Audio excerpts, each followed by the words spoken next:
so we could come up with maybe one that we haven't covered, or it can be one that we have covered. Ask your partner the questions using the Harry Potter test.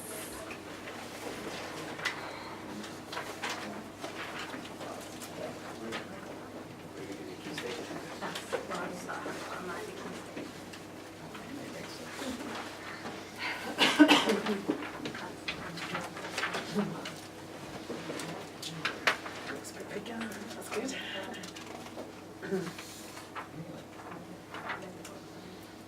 So we've done what do you think Harry might do when What was that?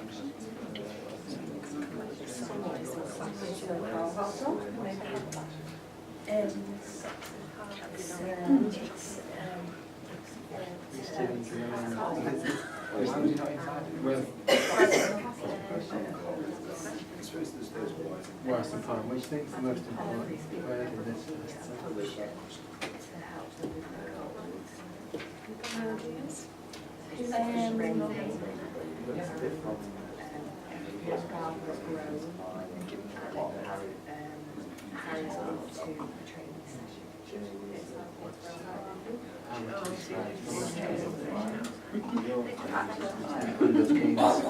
Yes.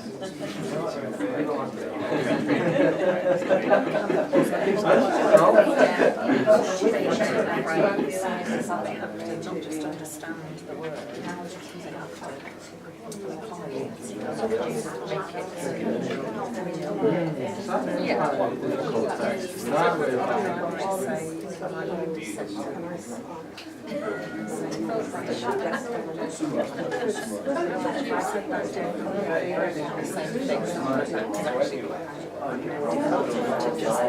Use a different word. Sometimes it's a phrase.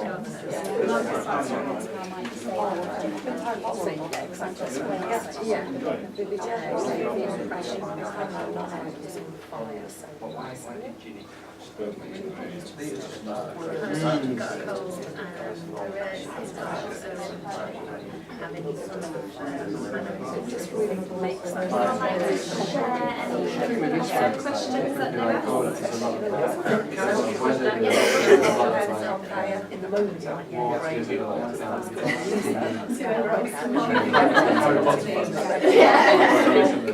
interact with it and come up with different things. So just one of the things that we were talking about was just about how difficult, some of the questions you think about, there's a sort of prediction question there, what's Harry going to do next, or what do you think is going to happen to Harry? But we were just sort of saying, how hard, how much stretch do you want those questions to have, and how do you gauge that, I suppose, in the conversation? Because a lot of these questions, particularly the prediction ones or some of the influence ones, feel like they could be quite tricky.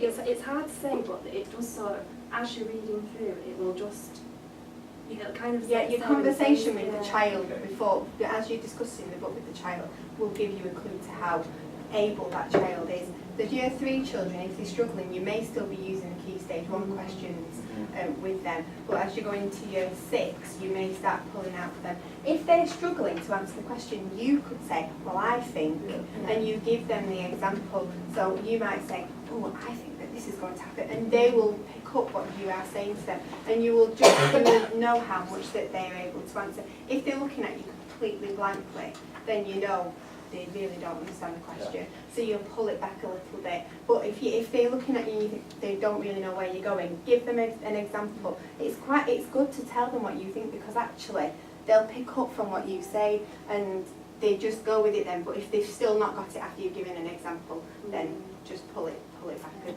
the retrieval questions are much easier. If you start with the vocab and the retrieval questions first of all, they're the simplest questions to start with, and then you can work up to the inference and the prediction and the summary. They're the more difficult ones, really. And quite often you doing that, as Leanne said, giving that example, it gives the child confidence to have a goal themselves.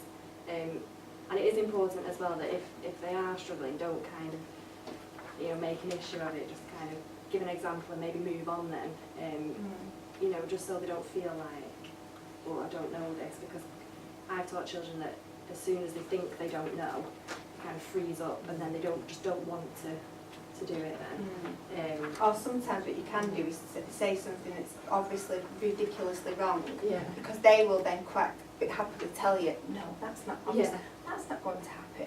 Do you know, they will then say, oh, but I think this Yeah. will happen. So they sometimes, so for example, if I was reading a story about the Harry Potter one, I might say, oh, I think a group of fairies are going to come and put a spell on the castle. And most of the kids might have heard of Harry Potter, and they'll say, no, there isn't any fairies, but, do you know, some dragons might come along, and they sort of they'll contradict you. But if you get to a stage where you think, no, they've really not got this at all, because they will just look at you like, I haven't got a clue what you're talking about. Go back to the retrieval questions and say, right, well, let's have a look at, and start picking out simple things that they can actually go back to the text and they can pick out retrieval questions. But you will gauge it in the conversation with the child. If they're quite chatty, then push them a bit further. Yeah. And the things that are in the book as well will help to gauge that as well. Just things that they start talking about themselves. It'll help you to know, what they're gaining from the book. Also, conversations, the teachers will know the children inside out, and they will know, the teacher will know exactly where those kids should be, and they'll be able to say, he could be challenged a bit more, or he might be struggling a bit. Ask them. We're not scary teachers. Right, so your strategy, this might help you in further onto your question. If things aren't making sense to the child and they actually are stuck, and you think they're worried, they're unable to continue with the text, courtesy of the laminator at my school, you've all got a little bookmark to take away with you. I was doing them a couple of sheets at a time so the administrator didn't catch it. So on there you've got a range of strategies that you can use. So if they come to a word and they're stuck, the first thing to do is go back to those phonics that we were talking about initially. See if they can actually segment the word and blend it back together, and use their phonics knowledge. So that's segmenting it up into smaller sounds or smaller words if it's quite a long word. Sorry, can I just what I often find helps if they are struggling, if it's a longer word in particular, is actually encouraging them to cover up part of the word, particularly if it's more than one syllable word. It just really helps them to focus in on that part, and then if they can do both parts, they can hopefully then blend it together. So sometimes if they're just seeing the whole word, it can put them off a bit. So sometimes I do it, sometimes I ask them to do it, just cover up parts of the word, it does help them to see it. Yeah. You could also use the picture clues, as I said before. If you've got one of the books that's quite heavily on pictures, use the clues in the book. So read it and then say, right, well, let's have a look. Can you see? So, for example, if it says something like the children were looking out of the, and they can't actually work out window, if you say and then have a look and there's a picture in above them and it's got a window, you might point to it and they will then obviously, if you know it begins with a and then you point to the picture of the window, they will often say window. So you can sort of use the picture clues. Another strategy is reading on. So the children were looking out of the and they could see it was raining, and then they'd go back and say, oh, what do you think that they were looking out of? Because they could see it was raining, and they then might pick up that the word is window. And then often you will get some children where they will read and it won't make sense. So they might say, the children were looking out of the wellies and could see it was raining. And then you say, oh, does that make sense? They were looking out of wellies? And then again, you so go back and think, right, well, which word do you think we got wrong there? And then another one is, do you know any words that look similar? Again, so you might break it down, as Sarah said, or they might know other words that look or sound a bit similar. So it might be a word that's got a suffix on the end of it. So take off the suffix and see if they can pick out the actual root word and then build it back up with the suffix again. So all of them, you can use all of them.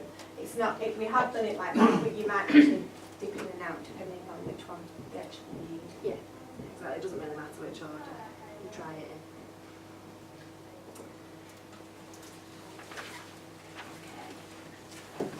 So literacy games, it's a really good and nice kind of end to your little session. After reading and discussing the text, just take the chance to have a bit of fun with the child, because it'll make them a bit more enthusiastic, and we want them to enjoy this experience as well as helping them to read.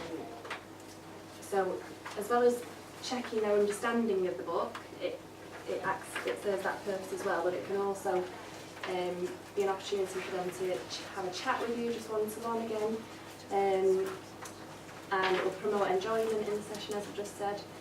So in your pack again, there should be a list of suggested games.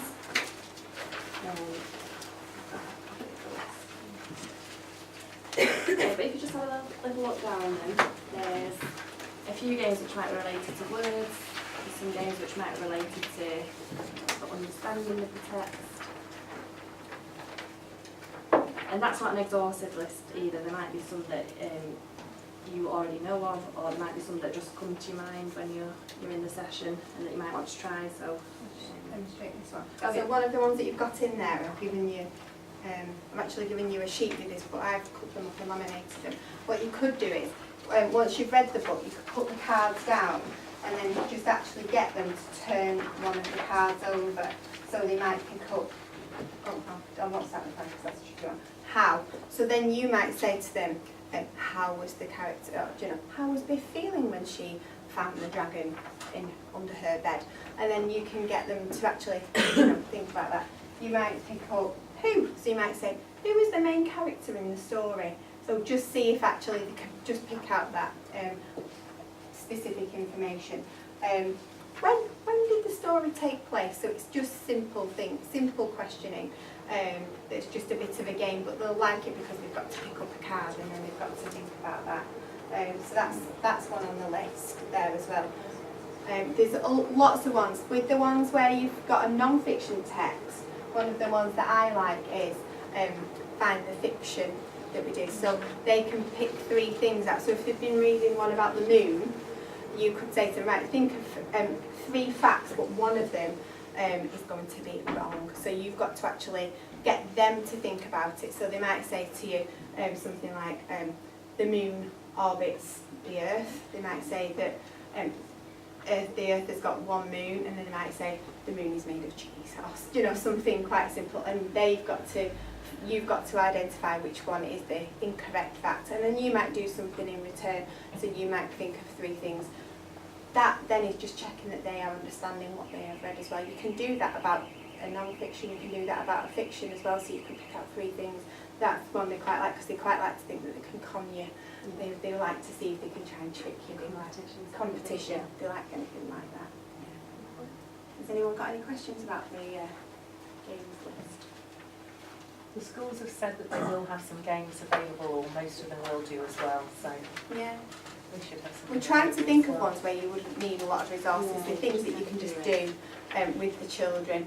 I'm sure all the schools have got like little mini whiteboards and whiteboard pens if you wanted to do things on them.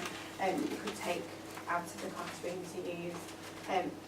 But that game part of it really is just to start the discussion, to start finding out, do they understand what they've read? It's just to start a conversation with them as well. So it's that leading. So even though you're saying it's a literacy game, it's actually a leading to, part of the actual discussion with the children, getting them to discuss the book with you really.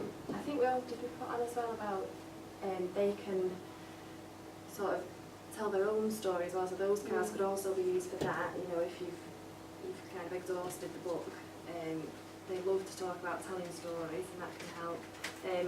And if you do come across somebody who's quite a reluctant reader, there's lovely books out there as well which actually don't have any words, so they tell the story by looking at the pictures. It just might be something that you could do as a little extra bit.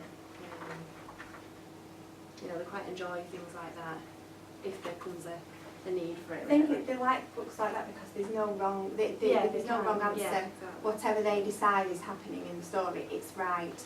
And that's often a barrier to these children. They don't like reading because they think it's going to be wrong. So something like that will open up their imaginations, but they can't tell you anything that's incorrect because it's their opinion and that's what counts. Okay.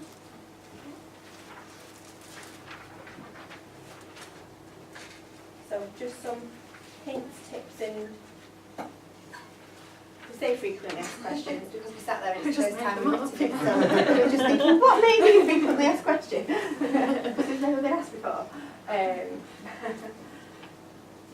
So just understanding the importance of your role in the reading. You might only be with that child for half an hour, but it really will be beneficial to that child, your time with them. Just going back to that safeguarding, just ensure you're never alone with the child. We're not saying that, and we're not safeguarding just the children but yourselves as well. That's the big thing there.